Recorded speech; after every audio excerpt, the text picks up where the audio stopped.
Well, they caught the dude already who leaked the Pentagon documents. It was some 20-year-old journeyman in the military.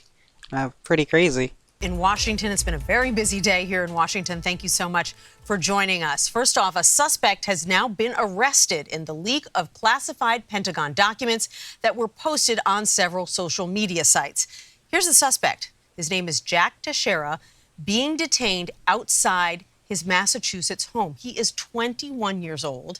He's a member of the 102nd Intelligence Wing of the Massachusetts Air National Guard. For more on how they zeroed in on him, let's bring in CBS News intelligence and national security reporter Olivia Gazis and CBS News senior White House correspondent Weijia Jiang, who is joining us from Dublin, Ireland, where she's traveling with the president. Olivia, let's start with you. How did intelligence officials and the FBI track down this particular suspect? Well, it happened rather quickly, a matter of days, once these documents moved into more public mainstream outlets from that small private server where they first appear to have been posted. Because what we're learning, based on accounts that were given to the Washington Post and other outlets by somebody who claims to know Jack Teixeira and to have been a member of this small Discord channel where they were first posted, he was doing this possibly as far back as October, and he was doing it in documents by the hundreds. At first, it sounds as though he may have been transcribing classified materials before then saying, that's too time-consuming, I'm going to upload digital images of these classified documents. Yeah, that seems to have been his downfall, uploading all the images and stuff. If he was doing this for a while and just transcribing it and getting away with it, yeah, shouldn't have done that. But it wasn't because, according to the accounts of this person who knows him, he had a workplace gripe or he had some sort of opposition to the war in Ukraine. He was effectively a 21-year-old showing off to a peer group. Look what I know. Look what I have access to. That's what. Well, taking classified documents just so he can try to get some clout, that is pretty hilarious. And now he's going to be in prison for quite a long time. What it looks like. We haven't heard from him directly about his motivation, but that's what it looks like according to the accounts of people who know him. It took one of these users to move these materials to a more public-facing server for Russian Telegram to notice, for the mainstream media to notice, and then for federal investigators to notice. And from there, they followed a very clear digital trail right back to Jack Teixeira, allegedly, because he was one of a very limited pool of suspects who had access to this highly classified information. This 21-year-old allegedly had a pretty big impact. I mean, this caused shockwaves in Russia, in Ukraine, with some of our Asian allies. And the Attorney General, Merrick Garland, weighed in on the arrest today. Let's take a listen to what he had to say. FBI agents took Teixeira into custody earlier this afternoon without incident.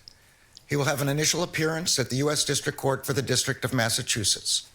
I want to thank the FBI, Justice Department prosecutors, and our colleagues at the Department of Defense for their diligent work on this case. Olivia, what kinds of charges could he now be facing?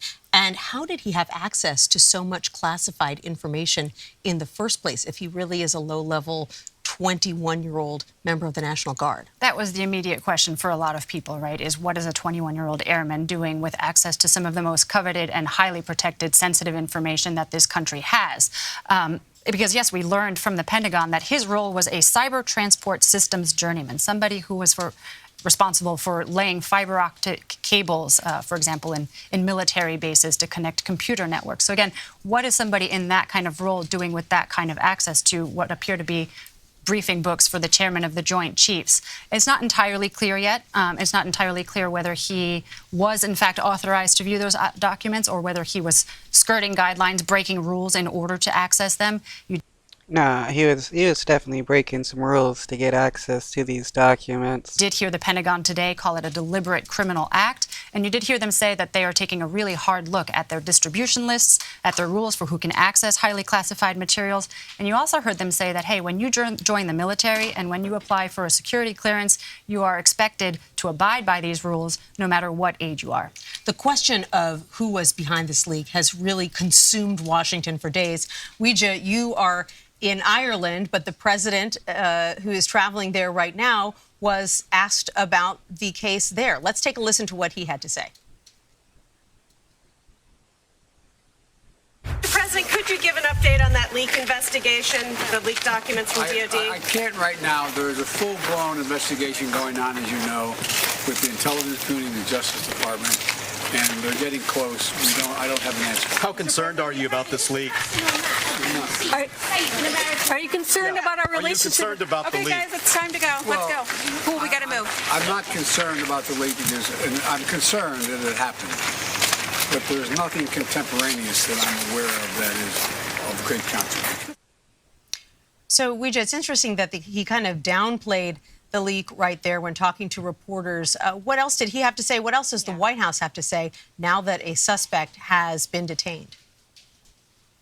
So when President Biden made those remarks early today, he also indicated that an arrest might be imminent because he said that they were zeroing in and getting closer. And then, as you pointed out, Nancy, he really said that he did not believe that the documents contain anything of great consequence, which of course we'll have to wait to see, what else we learn about exactly what was in those. But I think what's important here to think about is the broader implications, because here he is on a foreign trip celebrating the friendship between the U.S. and Ireland, an important ally. And now those allies are wondering whether they can trust the U.S. with sensitive information, because reportedly these documents included private assessments of various nations and their thoughts on the war in Ukraine, on how soon the country may be able to end it, if at all.